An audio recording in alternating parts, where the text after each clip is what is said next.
Advanced Total Sports, brought to you by Fourth Terrace Diagnostic Center.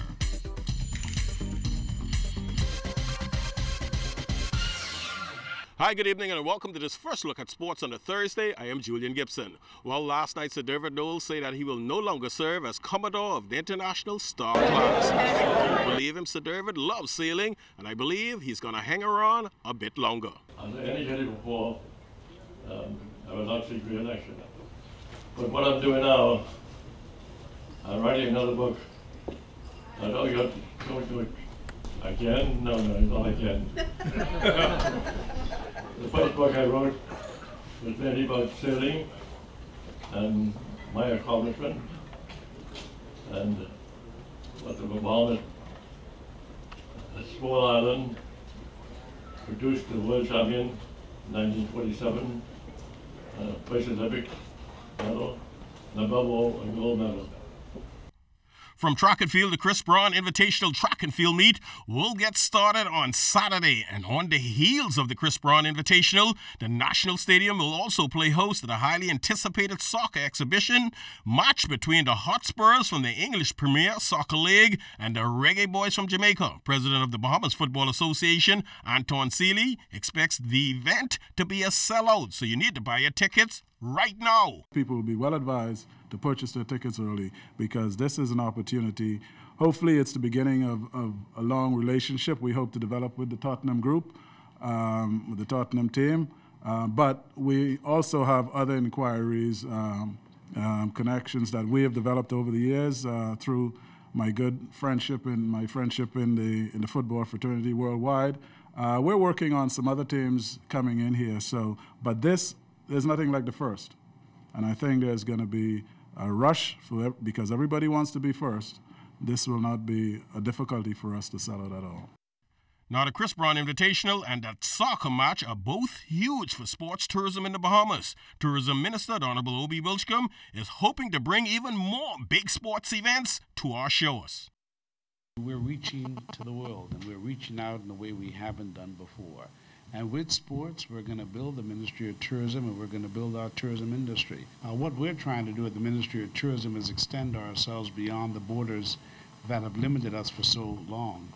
We're out to rebuild our relationships and cause for the ministry to have a greater relationship with people not only in the North American market, but certainly the European market, the Asian market, and we are now introducing a new program to go after the diaspora, certainly those persons in the Caribbean, because they do travel.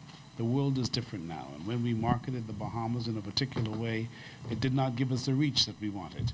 We're now marketing differently, and we believe that we're going to attract more. We've come a long way in a short period of time, and we've done so because we had pioneers like Tommy Robinson and others who have helped us to build a country and helped our people to believe in themselves and cause us to believe that the little that we do have is a lot. Show me the money, show me the money. Well, Scotiabank showed the B3s some $20,000 this morning, making it possible for that association to stage the high school track and field nationals. We believe in doing our part in the community, and we have a long-standing relationship with the B3As and a track record of ongoing support for giving back to the community and the development of track and field and sports in the country. We do believe that a bright future is possible for every young Bahamian, and this sponsorship is a significant part of our Bright Future program here at Scotiabank. On behalf of the B3As, indeed the executives, the council members, and the athletes, we once again would like to thank Scotiabank for expressing its confidence in us by coming on board again for the 5th or 6th consecutive year in being the title sponsor of the High School National Championship, thus becoming the Scotiabank High School National Championship. Your contribution has always been able to allow us to do some innovative things. Last year we were able to provide incentives and support for all of the Family Island schools, including Grand Bahama. We intend to do so again this year. And with the bowling nationals taking place at Mario's Bowling Palace, all of the bowlers are simply thankful to Mr. Leslie Miller and his family. Thank goodness for Mario's, the Mario's Entertainment Palace and Bowling Alley. If they weren't here, there'd be no bowling in the country. And they've been very supportive during the whole preparation for the Nationals. We're looking forward to a great event, not only because of the effort of the bowlers and the committee of the Bowling Federation, but also the help of Mario's. Everyone's really excited. me for one, this is my first national tournament since we had the Village Lanes. So I'm very excited, and I can speak for everyone else here when I say that everyone just can't wait to get the ball rolling. It is a good place to come and bowl because we have not had an avenue and to bowl in, so it's a good avenue to come to the bowl. But some of the conditions can improve, but overall, it's pretty good.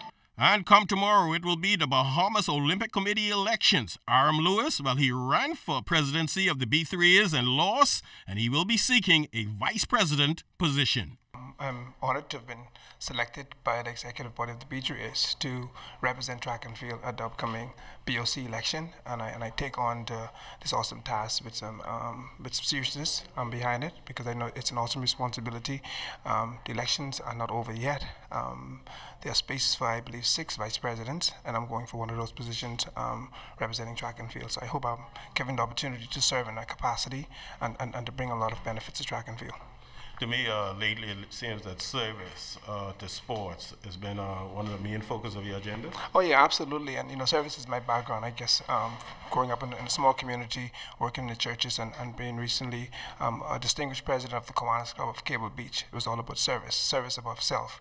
And this is another opportunity to serve the youth of this nation, and to do it in a way, in an arena that benefited me in the past, and so doing it through track and field under the auspices of the B3As will certainly be an honor, and I look really forward to that opportunity. And finally, in sports, yesterday, Prime Minister of the Commonwealth of the Bahamas, the Right Honourable Perry Gladstone Christie, in saluting our Carifta swim and track and field team in the House of Assembly, well, he announced that he wants to see more sporting facilities for the family islands, especially Abaco. Baker's Bay is one of the significant developments in Abaco. And I spoke with the owners of that development, and I indicated to them I would wish to put with immediate effect a sporting complex in Abaco. And would you please, or would you care to joint venture that with us? And the answer was yes. And so I said to the minister responsible for sports, prepare me the plan for the complex. You have a government that is willing, you have the private sector that is willing, and most certainly in Abaco, there's a history of people who will come together and make it happen.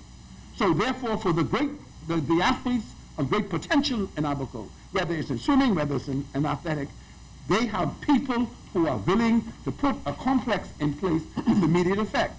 Well, that's all the time for sports on a Thursday. Once again, I'm Julian Gibson. Stay tuned. You got a forecast. It's still to come.